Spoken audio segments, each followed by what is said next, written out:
Pedagang kuliner dan sopir perahu motor tradisional di kawasan Pasar 16 Ilir Palembang mendeklarasikan pilkada aman dan damai. Dalam deklarasi tersebut, mereka meminta agar pilkada berjalan kondusif, aman, senantiasa menghargai dan menghormati hak dan perbedaan, dan tidak melakukan politik sara, identitas, dan politik uang.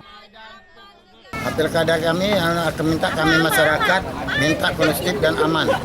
Dan lagi kami sebagai pedagang minta diperhatikan oleh siapa yang terpilih.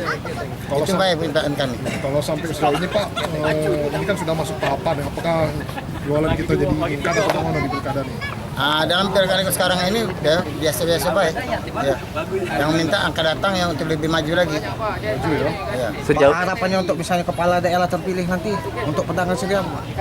Ya minta diperhatikan kami pedagang ataupun tukang ketek. Selain itu, pedagang dan sopir perahu motor tradisional meminta dan berharap pada kepala daerah yang terpilih untuk memajukan sektor wisata di kawasan 16 Ilir, kebersihan dan fasilitas baru. Yudi Kiswanto, Kompas TV Palembang, Sumatera Selatan.